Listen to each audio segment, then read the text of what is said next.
KPM. Assalamualaikum, salam sejahtera. Anda sedang menyaksikan Didik TV KPM hari ini bersama-sama dengan saya Ria selaku hos anda. Apa khabar pelajar-pelajar yang berada di rumah? Didoakan dalam keadaan yang sihat sejahtera. Ingat, jaga diri, jaga kesihatan, okey? Dan hari ini untuk slot sukses STPM 2021, kita akan belajar mata pelajaran biologi. Nak tahu siapakah guru yang akan bersama-sama dengan Ria pada hari ini? Ayo kita saksikan dahulu profil beliau.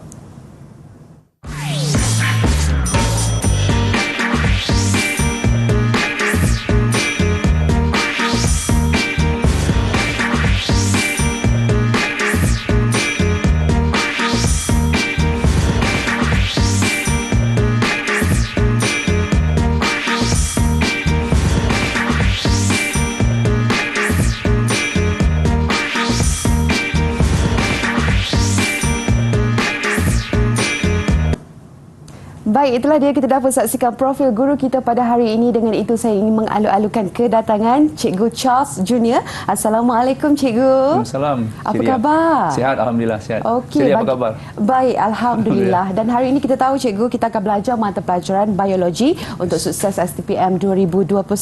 Mungkin Cikgu boleh terangkan kepada pelajar-pelajar yang sedang menonton kita punya standard pembelajaran pada hari ini. Silakan Cikgu. Okey, terima kasih Cik Ria. Okey, selamat pagi kepada semua pelajar yang berada di rumah. Okey, hari ini cikgu akan membincangkan format dan juga teknik macam mana pelajar boleh tackle kertas biologi STPM semester 3. Okey, so without any further ado, let's continue. Okey, kepada semua pelajar yang berada di rumah, rasanya pelajar pun tahu kan kita punya format kertas soalan biologi STPM P3 ataupun semester 3 ini macam mana. Untuk pelajar yang dah lupa ataupun tak ingat, cikgu clarify semula. Alright. So, untuk section A, semua pelajar tahu ada 15 markah. Cuma satu cikgu nak bagi tahu. Kertas soalan biologi ini jumlah masa yang diperuntukkan ialah 90 minit dan masa ini memang cukup untuk pelajar jawab semua soalan dalam 3 section di dalam kertas biologi ini. Okey. So, untuk section A ada 15 markah. So, maksudnya secara roughly calon atau pelajar ada masa 15 minit untuk selesaikan section A. Okey. Dan jika pelajar tengok di sini, section A ada 15 soalan beraneka pilihan. Okey. Dan calon wajib menjawab semua soalan yang ada di dalam section A ini. Tak boleh pilih soalan, tak boleh skip, wajib jawab semua. Okay. Dan untuk section B ada 15 markah juga, iaitu 8 tambah 7. So maksudnya soalan nombor 16 dan soalan nombor 17 berada di section B. Dan jika soalan nombor 16 mempunyai 7 markah, soalan nombor 17 ada 8 markah. Dan jika soalan nombor 16 ada 8 markah, soalan nombor 17 ada 7 markah. Okey, dia either one, salah satu. Dan untuk section B ini, semua calon wajib jawab semua soalan di sini, iaitu 2 buah soalan structure. Okey. Dan jika calon bertanya macam mana bentuk soalan struktur ini? Adakah dia panjang? Adakah dia pendek? Selalunya soalan struktur ini agak panjang sedikit. Tapi tidak lebih kepada esei. Esei ini calon boleh jumpa selalunya dalam section C. Dan dalam section C, sama juga pembahagian markah dia 8 tambah 7 markah. Di mana calon diberi diberi 3 soalan dan calon wajib menjawab 2 soalan. Okey. Dan dalam 2 soalan ini, jumlah 2 soalan ini ialah 30 markah, di mana satu soalan akan membawa 15 markah. Contohnya, jika calon memilih untuk menjawab soalan nombor 18, ada 15 markah peruntukan di sini. Soalan nombor 19 pun sama juga 15 markah dan soalan nombor 20 pun 15 markah. So maksudnya calon kena pilih 2 soalan daripada 3 soalan. Okey. Selalunya, ada calon yang menjawab semua 3 soalan di dalam section C ini. Cikgu tidak galakkan calon untuk menjawab semua 3 soalan. Sebaiknya hanya pilih 2 soalan yang calon rasakan calon mampu jawab. Okay? Dan mampu jawab dengan cara yang terbaik sekali, dengan keyakinan yang tinggi, dan calon yakin dua soalan ini calon boleh menulis dengan huraian yang di mana calon boleh markah yang paling tinggi sekali. Okey. Okey, baiklah, itulah dia format untuk menjawab soalan bagi biologi kertas 3 untuk bahagian A, B dan juga C. Kita akan kembali untuk kita tahu intipati bahagian A pula. Jangan ke mana-mana, terus kekal bersama kami dalam Didik TV KPM. Didik TV KPM. Didik TV KPM. Anda kembali bersama Ria dalam Sukses STPM 2021. Hari ini kita nak belajar mata pelajaran Biologi Kertas 3 dan Ria masih lagi bersama-sama dengan Cikgu Charles Junior. Baik Cikgu, kita nak teruskan untuk bahagian A, silakan. Okey. Terima kasih Cik Ria. Okey, so pelajar, kita teruskan dengan section A. Okey. Seperti yang cikgu beritahu tadi, section A ini ada 15 soalan beraneka pilihan yang wajib dijawab oleh semua calon. Tidak boleh pilih soalan. Okey. Dan cikgu cadangkan calon peruntukan masa 1 minit untuk menjawab satu buah soalan. Okay? Jangan lebih daripada 1 minit. So, cara yang terbaik untuk calon dapat menjawab satu soalan dalam 1 minit ialah dengan banyak melakukan ulang kaji. Okay? Selalu buat soalan yang tahun lepas, tahun sebelum-sebelumnya. Dan set timer. Set timer di mana satu soalan calon mesti berupaya selesaikan dalam tempoh 1 minit. Tidak boleh lebih. Okay? Dan seperti di sekolah, cikgu selalu beritahu pelajar-pelajar cikgu perkara yang sama, iaitu selalu cuba selesaikan satu soalan dalam masa 1 minit. Jika lebih 1 minit, paling lebih pun tidak lebih 2 minit. Tidak boleh lebih. Okay? Okey, untuk soalan yang pertama, cikgu nak bincang dengan pelajar yang berada di rumah. Okay. Cikgu ambil soalan daripada STPM tahun 2019. Okay. Soalan dia berbunyi, contohnya, okay, which will not affect the population growth. Okay, now, calon yang berada di rumah, dalam soalan STPM ini, soalan section A ini, setiap soalan telah digubal di mana terdapat hanya satu key answer, okay, dan 3 distractors. So, calon mesti bijak untuk mengenal pasti mana satukah distractors dan mana satu key answers dia. Okay. Cara yang paling senang ialah, okay, tengok berbalik kepada soalan ini, okay, mana faktor yang tidak mempengaruhi pertumbuhan suatu populasi. Okay. Jika calon tengok option A ini, okay, migration. Migration means bermaksud migrasi.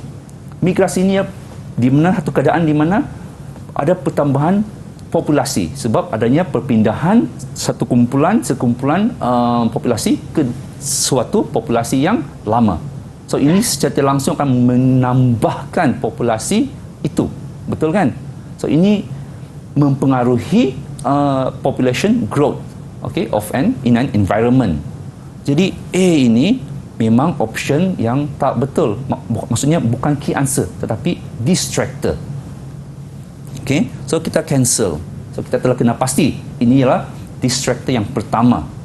Okay, dalam 4 option ini ialah distractor yang pertama. Tengok option yang kedua pula, mortality.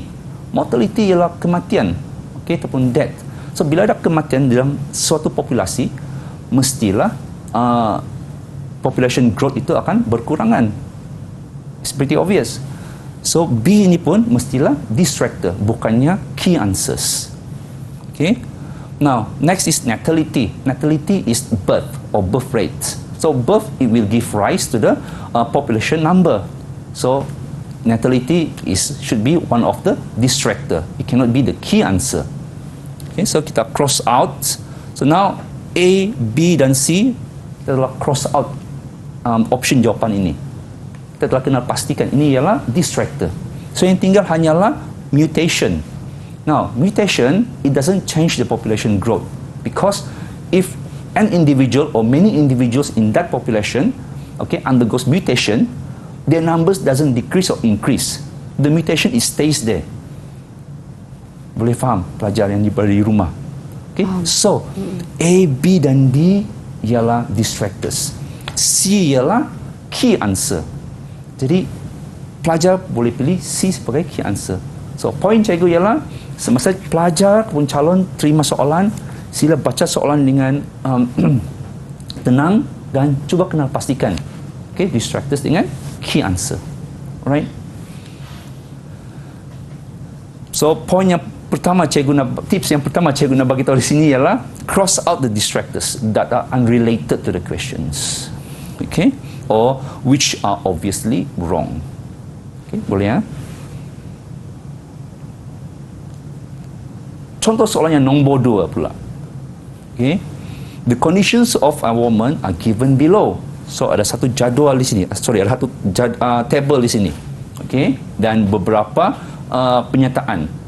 So, the first statement is 40 years old and then reaching the 16th week of pregnancy. And then worries about the risk of abnormalities then wants to know more information about the fetus. And then the main question read, if you were a doctor, which type of procedure would you recommend to the woman? So, there are 4 answers here that were given, listed out. Okay, ultrasound, karyotype, withdraw, chorionic villi cells and DNA fingerprinting. Okay, so berdasarkan dengan cara yang cikgu telah bagi tahu tadi, calon kena kenal pastikan mana satu distractors, mana satu key answers. Okay, dan calon yang berada di rumah untuk soalan section A ini, calon mesti mempunyai pemahaman tentang apa yang telah dipelajari di sekolah. Maksudnya calon mesti ada membuat ulang kaji dan mesti belajar setiap bab yang telah cikgu ajar di sekolah. Okay, calon mesti memberi perhatian dan membuat ulang kaji. Jika tidak, agak sukar calon untuk menjawab soalan dalam section A ini. Okay, my point is you must have existing knowledge on what have been taught and you must do your revision so that you are able to answer or at least try to figure out the answers on the questions in section A. Okay, so now without any further ado, let's focus on this. Okay, so if you recall, okay, you have studied about amniosynthesis and chorionic villus sampling. So how are they differ? Okay, so now for this today's lesson, teacher will only show you about the amniosynthesis process. Okay, I have a diagram here for you to see. So if you recall, in amniosynthesis, okay, the amniotic fluid from the mother's womb is taken out. Okay, is taken out and karyotyping must be done to identify what are the abnormalities. Okay, so now balik kepada statement yang telah diberi di sini. Okay, mother itu berumur 40 tahun ke atas. 40 tahun. Okay, so ini kurang membantu sangat. Tengok yang kedua pula, reaching the 16th week of pregnancy. Now, candidates, if you recall, amniocentesis is best done on the 16th week. Okay, contradicted with the chorionic villus sampling, which is recommended to be done on the 8th week. So di sini kita tahu dah, the best answer is amniocentesis dan chorionic villus sampling tak boleh pakai. Okay, so bila tak boleh, yang ini kita boleh cancel. Okay, so itu adalah one of the distractor. Okay, next kita tahu yang amniocentesis ini, selepas kita telah ambil sampel amniotic fluid itu, kita mesti buat karyotyping untuk kita tahu dia punya fetus tu punya DNA sequence. Okay, so karyotype is a must. Okay, next, worries about the risk of abnormalities. Ya, memanglah ultrasound, karyotype ini kita boleh gunakan untuk menilai risk of abnormalities untuk fetus itu.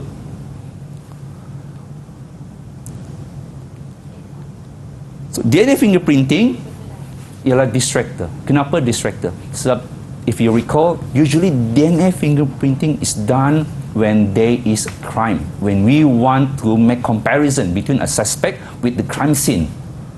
Okay, so DNA fingerprinting is one of the distractor. So what's left is only ultrasound and karyotype.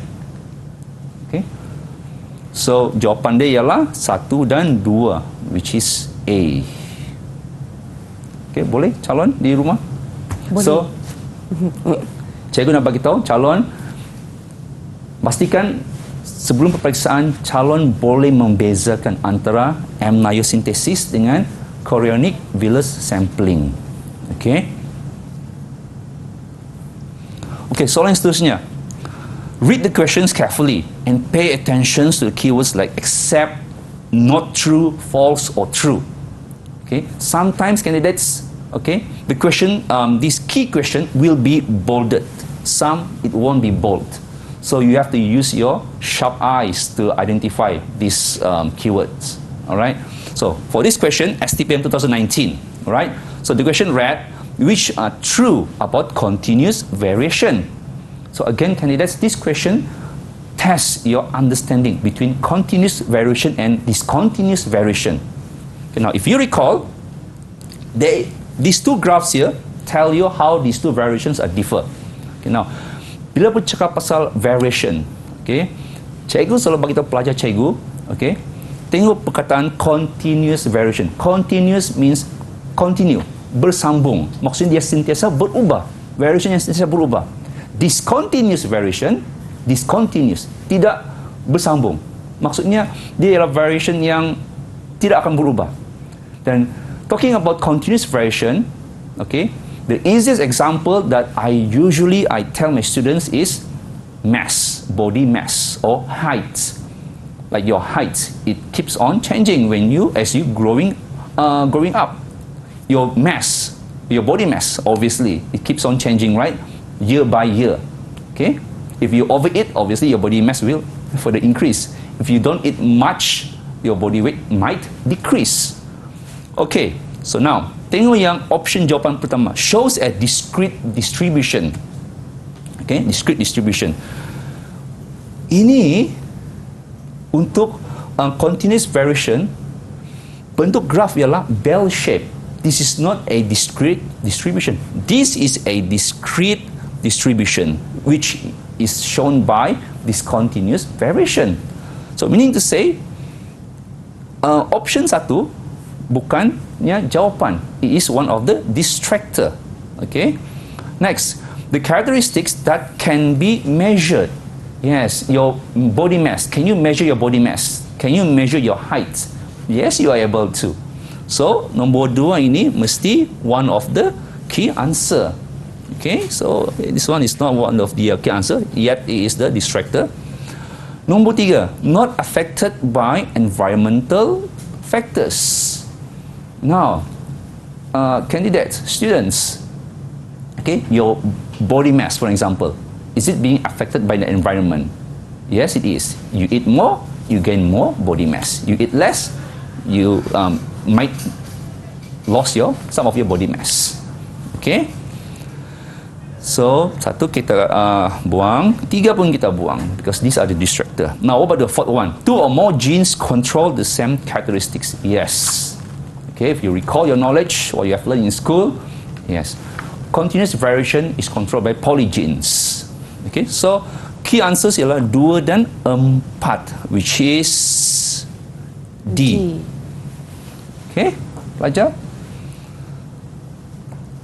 Okay, soalan yang terakhir untuk segmen A ini, section A. Okay, which statement is not true about lactose in leg operon? Then this came out in the STPM 2020 recent paper. Okay, so untuk yang leg operon ini, candidates, again, you need to have a concrete knowledge on the leg operon. So if you recall, this is the leg operon that you have studied in school. And by the way, this diagram is taken from the Campbell Biology textbook. Okay, so you can refer this diagram from that Campbell Biology textbook. All right. So this is a leg operon. If you recall, okay, it has the leg eye, and then it has the cap binding site, which is part of the promoter, and then we have the operator and the transcriptional genes. Okay, so ini leg operon, and then don't forget about the repressor or leg repressor. Okay, now, mari kita tengok dia punya option jawapan di sini. The breakdown of lactose occurs. Betul kan? Dalam lact operon ini, lactose akan breakdown. So, option A bukannya jawapan. Sebab the main question is not true. Yet, A is a true facts. Alright? Because lact operon, it digests lactose. Okay, next B. Repressor binds to the operator in the absence of lactose. Now, candidates, if you recall, when there is lactose, okay, lactose has allolactose, and this allolactose will bind with the repressor. That further prevent the repressor to bind to the operator. Okay, so when this repressor if this repressor bind to the operator, transcription of the transcriptional genes cannot occur. But if that repressor does not bind to the operator, transcription of the transcriptional genes will occur, and this will digest or break down the lactose. So B, jawapan dia salah. Okay, yang tidak menjawab soalan ini. Okay, now the preferred substrate when glucose and lactose are present. Okay, yang ini jawapan sebenarnya. Sebab bila ada lactose, transcriptional genes akan berlaku. Dan bila ada glucose pun transcriptional genes boleh berlaku. Dengan kehadiran glucose yang sedikit, you need to bear in mind, although there is a small amount of glucose, if there is lactose, transcription of transcriptional genes will occur. But if you look at the D, in the presence of glucose and lactose, transcription does not occur. It is the opposite of the C option. So obviously, A, B, and D are the distractors, and C is the key answer. Okey, baiklah. Itulah dia contoh-contoh soalan untuk bahagian A. Pastikan pelajar-pelajar kenal pasti di manakah kata kuncinya untuk kita mendapatkan jawapan yang betul. Kita kembali lagi selepas ini untuk bahagian B pula. Terus bersama kami dalam Didik TV KPM. Didik TV KPM. Didik TV KPM. Anda kembali bersama Ria dalam Didik TV KPM hari ini untuk slot sukses STPM 2021. Kita akan belajar mata pelajaran biologi dan Ria masih lagi bersama-sama dengan Cikgu Charles untuk bahagian B pula. Silakan Cikgu. Okay, terima kasih Cik Ria. Okay, now candidates for section B, there is comprised of question number 16 and 17, and both of these questions will give you 15 marks, right? Now, cikgu hanya nak beritahu satu saja. Untuk soalan nombor section B ini, jika calon memilih untuk menjawab dalam bahasa Melayu, pastikan terminologi biologi yang digunakan juga ialah dalam bahasa Melayu. Contohnya, sporophyte generation. Dalam bahasa Melayu ialah generasi sporofit. Okay? Perkataan seperti auxin contohnya. Kalau ejaan dia pun memang tak sama dalam bahasa Melayu dan bahasa Inggeris. AUXIN dalam bahasa Inggeris kan, kalau dalam bahasa Melayu ialah AUKSIN. So, poin cikgu ialah, jika calon menjawab dalam bahasa Melayu, pastikan terminologi biologi yang digunakan juga dalam bentuk bahasa Melayu. Okay? Jangan campur dengan bahasa Inggeris, sebab calon boleh kehilangan markah kerana ia membawa maksud yang berbeza sekali. Okay. Now, ini contoh satu soalan. Okay, yang telah diambil pada tahun STPM 2020. Okay, soalnya berbunyi, a simplified sulfur cycle is shown in the diagram below. So, ini ialah satu gambar rajah kitaran sulfur. Okay, candidates. Now, untuk soalan section B ini, calon kenal pastikan antara state dengan identify or explain. Contohnya, kalau explain maksudnya memerlukan penjelasan yang lebih lanjut daripada calon. Tapi kalau setakat state ataupun identify, so candidates, you only stating the answers without any further explanation and reasoning.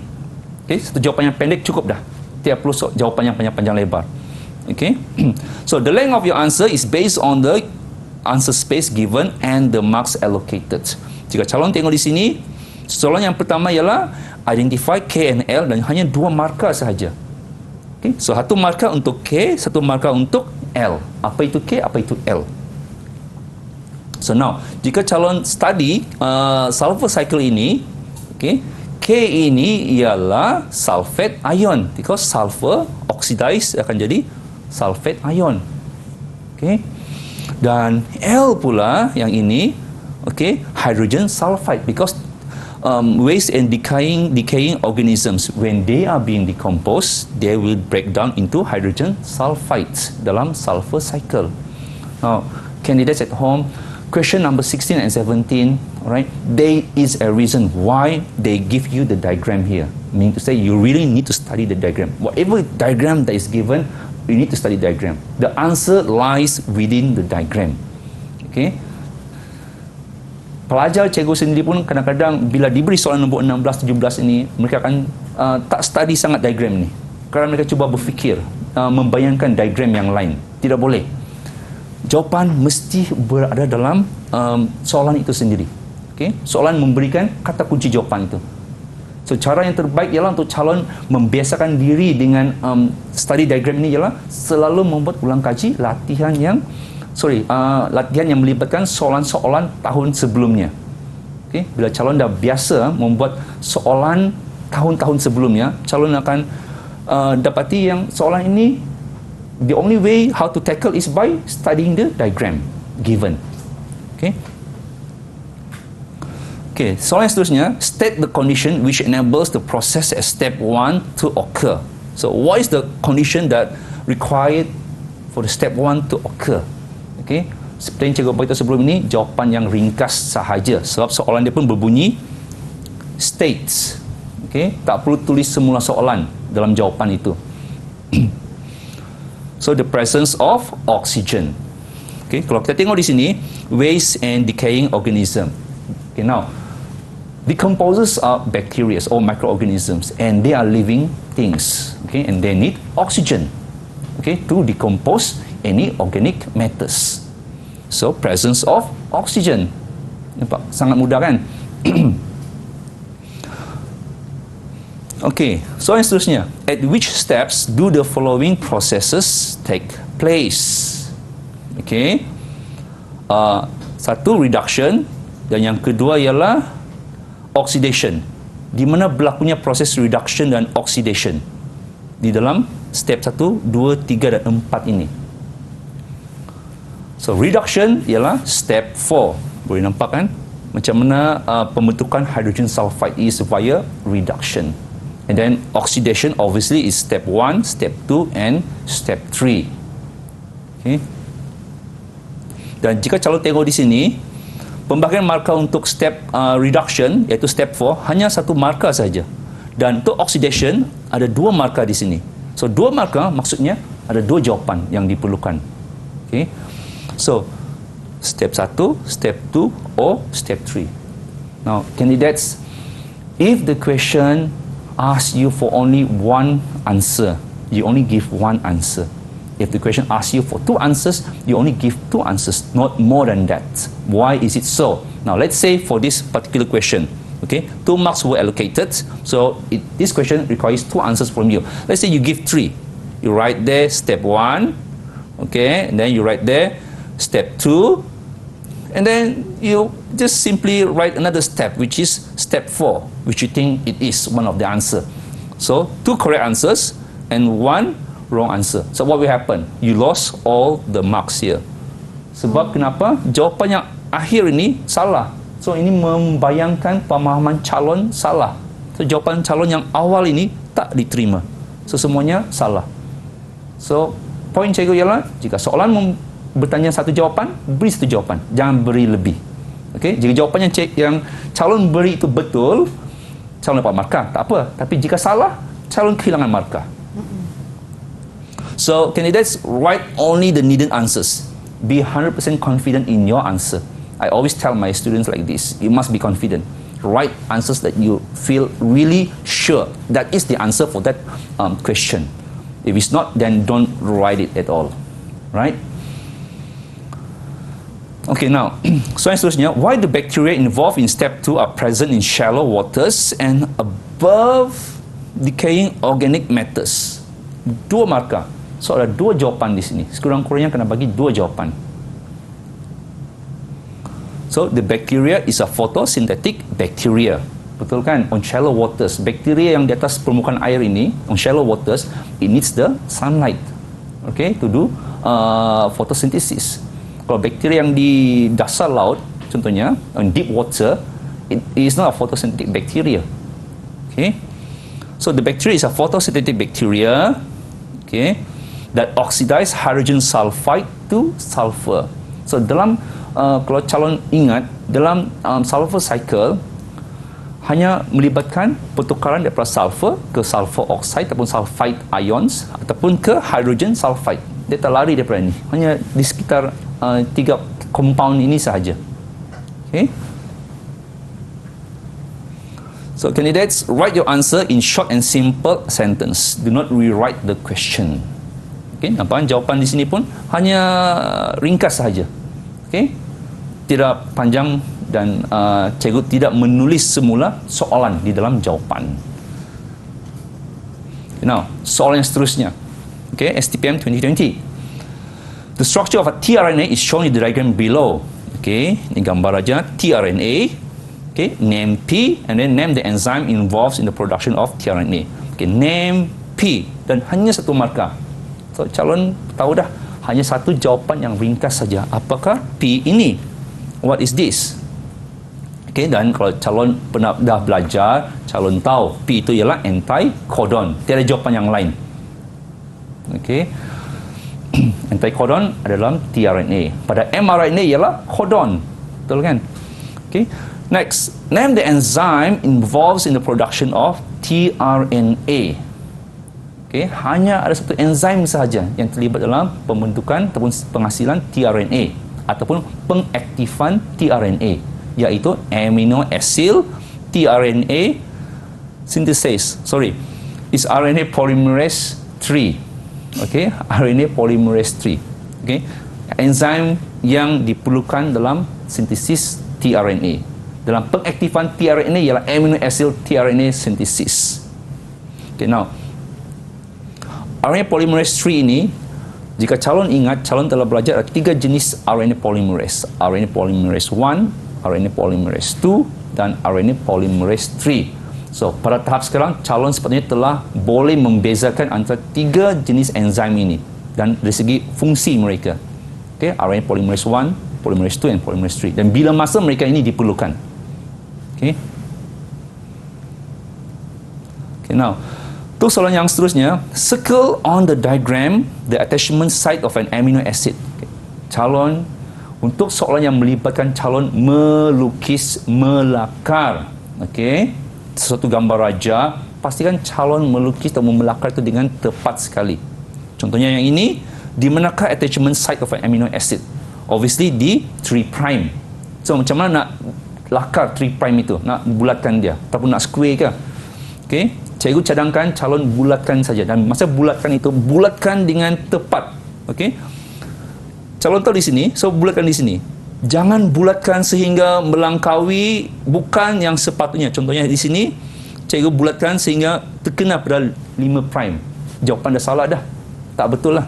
Okay, ataupun calon simply bulat macam ni, tak boleh. Ataupun bulat ke 5 ni, macam ni pun tak boleh. Hanya bulat pada kawasan yang sepatutnya saja. Okay. Name the enzyme that catalyze the attachment of amino acid to the tRNA. Yang ini cikgu dah tersebut tadi, iaitu amino acid tRNA synthetase. Okay. Dan calon bertanya, pelajar cikgu pun selalunya kadang-kadang mereka terlepas perkataan synthetase ini. Adakah jawapan ini betul? Kalau amino acid tRNA, salah, tak boleh. Okay, amino acid tRNA synthetase. Dan candidates, please watch out for dependent type of question. For this type of question is dependent type, meaning to say you have 1 and 2 here. If you got the 1 wrong, obviously your number 2 here also wrong. Okay, because how are you able to explain number 2 when the number 1 you got it wrong already? Okay. Now, next question, what is the complementary codon of P? Okay. Jika calon masih ingat, okay, ini adalah satu gambar raja translation. Okay, gambar raja menunjukkan translation. Okay. Dan jawapan di sini menunjukkan UUC 5' to 3'. Macam mana dapat jawapan macam itu? Okay. Kalau calon tengok, attachment site ini bermula pada 3', betul? Dan ini ialah anti-codon. Bila dia komplement dengan mRNA, mesti pada mRNA itu bermula pada 5' prime, 5 prime. Dan dibaca ke 3 prime. Yang 5 prime ini mesti komplement dengan 3 prime ini. Okey, mesti komplement. So sini tak boleh 3 prime. So jawapan dia mesti bermula dengan 5 prime. Dan daripada gambar ajar ini pun calon boleh nampak kan. Okey, pembacaan pada mRNA itu bermula pada 5 prime. Dan complementary codon untuk A ialah U. A, U dan G ialah C. So 5 prime U C 3 prime. Now state 2 main functions of tRNA. States. Okay, so translates the codon on mRNA and transfers corresponding amino acid to the ribosome. Okey, baiklah. Itulah dia, selesai sudah bahagian B. Saya pasti penerangan oleh Cikgu Charles tadi sedikit sebanyak dapat membantu para pelajar STPM 2021 untuk menjawab dengan cemerlang. Kita kembali dengan bahagian C pula selepas ini. Terus bersama kami dalam Didik TV KPM. Didik TV KPM. Didik TV KPM. Anda kembali bersama Ria dalam Didik TV KPM. Kita dalam slot sukses STPM 2021 untuk mata pelajaran biologi. Kalau tadi kita dah belajar format untuk bahagian soalan section A, section B, dan sekarang Cikgu Charles kita nak teruskan pula dengan bahagian C. Silakan. Okay, terima kasih.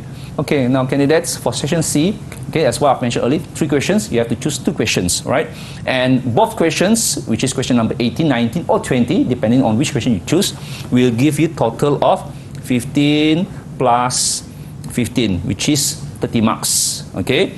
So, now, I highly advise you to spend 25 minutes per question.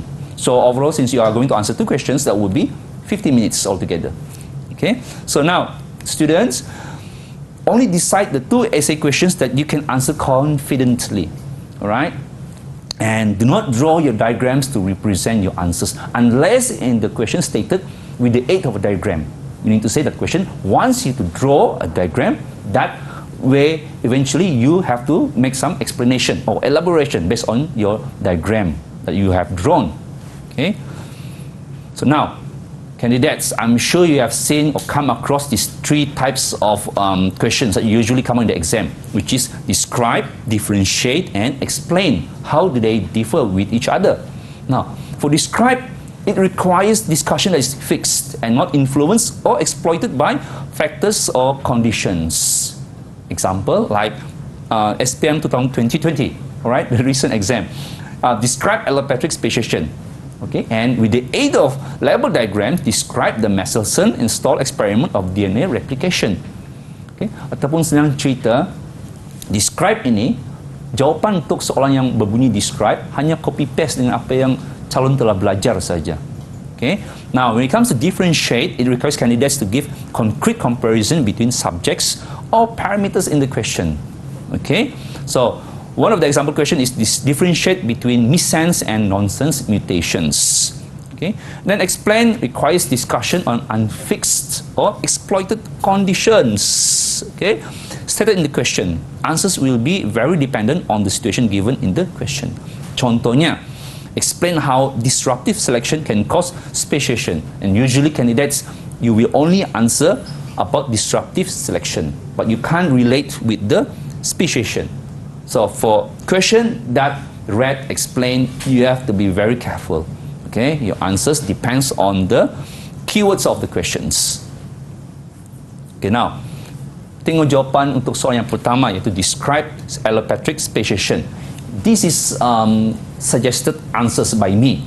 Okay, it may not represent the actual answers from the exam, but usually it is more or less. Okay, so now P1 means point number 1. Okay, so when you're describing allopatric speciation, you can start your essay with intraspecific speciation, where a population is separated into 2 DIMS via spatial barriers such as mountain range, oceans, or river. Now, students, when giving out examples, giving one example is enough, is sufficient in the essay question. You don't have to write all the way from mountain range to oceans and river. Okay, so for the purpose of teaching, so I just give you all the answers that I can think of. So bagi satu pun cukup dah sebenarnya. Okay. Okay, untuk yang P3, both dims are isolated from each other and this leads to reproductive isolation. And then selepas berlakunya reproductive isolation, gene flow between two dims will be interrupted ataupun interbreeding between two dims is prevented. Nampak dia punya flow cerita dia. Okay, so each dim undergoes different selection pressure that leads to changes in genotype frequencies. Prolonged separation causes the dims to genetically isolate. Adaptable alleles are passed on to the offspring, and then the two subpopulations can reproduce to form fertile offspring, and this leads to speciation. So students, you can see the flow, how the allopatric speciation occurs, right? How it's being written in such a way that describing the allopatric speciation. Okay, now next question.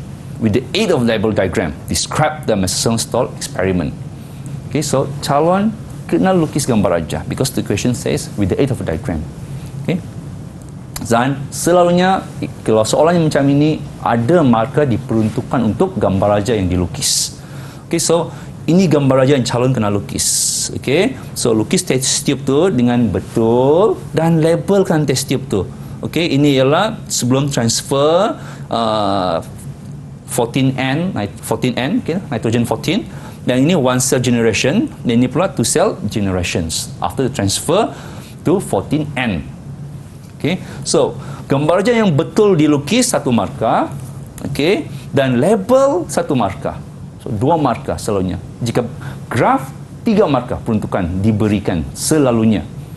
Okay, now candidates, okay, berdasarkan pengalaman cikgu, selalunya calon bila DNA ini mereka lukis garis macam ni saja. Okey, garis macam ni. Tidak boleh. DNA you know is a alpha helix. So it must be drawn in such a way that represent the alpha helix. Lukis macam ini. Dan mesti label dia. Alright, ini yang hybrid, ini yang light DNA dan ini yang hybrid pula. Dalam test tube itu.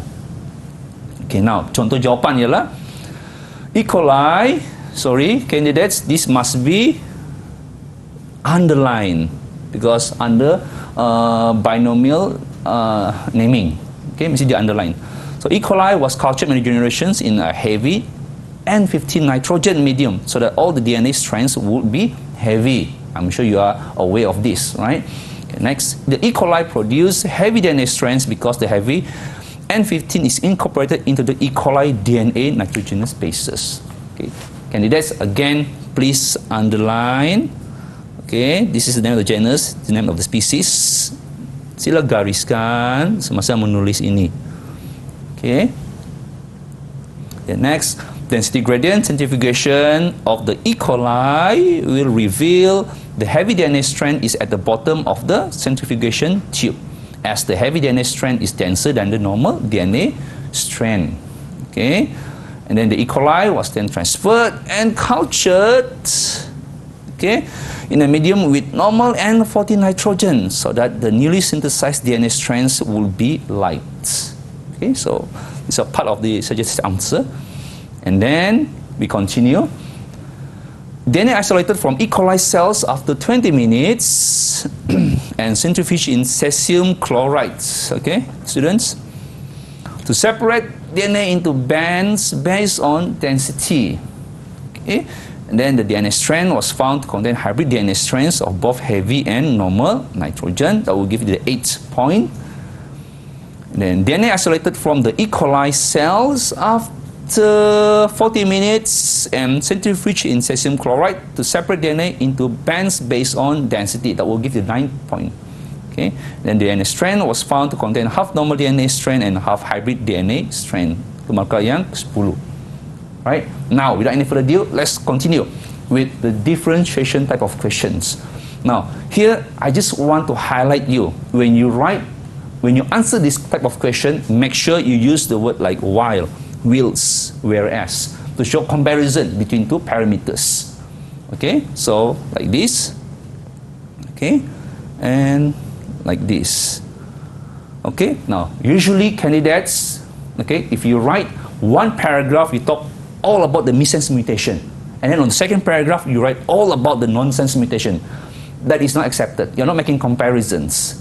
When you are making comparisons, this is how you should write your answer, right? That shows you are making comparisons between two parameters. Okay, boleh faham maksud cikgu?